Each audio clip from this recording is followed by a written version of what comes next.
I'm here at Lernerville Speedway. The High Limits event has just wrapped up, but earlier this evening I caught up with Aussie James McFadden to talk about the announcement of High Limits coming to Australia. They're going to be racing at the Perth Motorplex. We spoke about that, his thoughts on it all, the implications it has on the rest of Australia and the racing going on there, the typical Southern Speed Week that happens down south. We also spoke about which car he'll be driving for the event. We touched on the Adelaide 500 event that's going to happen in November. Check it out. James, the massive announcement about High Limits going to Australia, what do you think? Yeah, how cool, how exciting. Obviously, being a part of it over here and seeing the growth of it. I think I was skeptical along with everybody else about what the High Limit was going to do and bring to the table. But obviously, yeah, I'm happy to eat my words and say that they've done a really good job, and it's been a really cool thing to be a part of, and a fun series. So yeah, bringing it to Australia is going to be great. Obviously, that bringing that much money, prize money to the table is a good thing. I think events like the Classic should be $100,000 to win anyway. So for them to bring that over and make Perth as big as what it's going to be after their last year's success that they had, to then keep rolling and getting the wheel bigger and bigger, and then bringing this event is going to be huge. So yeah, thrilled to be a part of it, and excited for the opportunity to one, race against the best guys in the world and race that much prize money. In a way, it kind of goes against the grain of drivers, or the bulk of the top drivers competing in South Australia and Victoria during that period. What are your thoughts on all that? Yeah, it'll be probably the first time I haven't competed, South Australia, Victoria, in my whole career for the Speed Week. It'll be a change for sure. Not complaining at all. I think that the progressiveness of what Perth have done shows, and we're going to go over there and give that a crack. I'm a little bit further away from home, and unfortunately don't get to hang out with the great fans that we've come to see at all those races and stuff. But at the end of the day, I think that the Speed Week had kind of fallen away since World Series has left.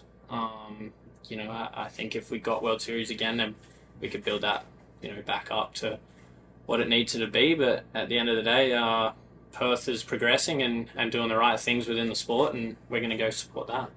What about the huge Adelaide announcement? Are you excited about that? I'd really like to hear what you think about the track and the situation there. Obviously, I think a lot of people are excited about the potential, but there's also, I think, a bit of skepticism about whether it will actually work or not. Yeah, I've been a part of a couple of makeshift tracks before, Nashville with the Outlaws, and the events themselves are pretty cool. As a racer, it's tough, with a makeshift track. So I don't know too much about, the track shape, size, anything like that. So that'll all be quite interesting.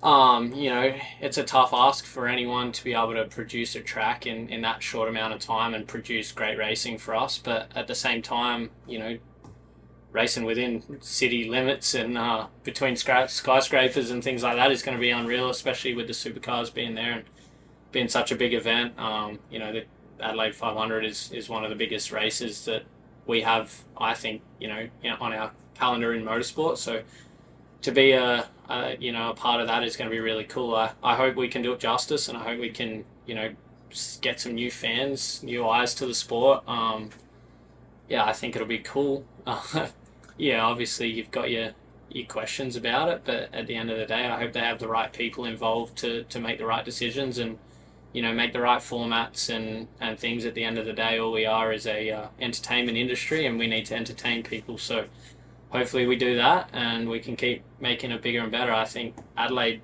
are yelling out for a speedway. Speedway City was one of my favorite tracks and favorite places to go on Boxing Day. So hopefully, this injects a bit of enthusiasm into South Australia and Adelaide, and we can start looking at building new tracks. Speaking of having the right people involved, you're a prominent name in the sport, especially in Australia now. Were you asked to be involved at all with the planning of both Adelaide and what's happening in Perth? Not so much with Adelaide. I just, I'm a part of it with NAPA, and, my role as an ambassador for NAPA over the last couple of years So yeah, definitely a part of it in that aspect, but not in the planning and the things like that. But yeah, definitely going to reach out to them and tell them that if they need any advice or things that they need, you know, that from my opinion, having been to tracks that have been makeshift before, I'm happy to help out for sure. I had conversations with Brad about the high limit stuff, and I think he saw a great market there in WA, and obviously what Perth have done has been phenomenal. So yeah, I've been in the loop. I just not really hands on with a lot of the stuff. Would you like to see high limits become a national series in Australia? I don't think so. I think we have the room to have our own series. I really do. We had a great series. We had a great national travelling series that I did for 11 years before.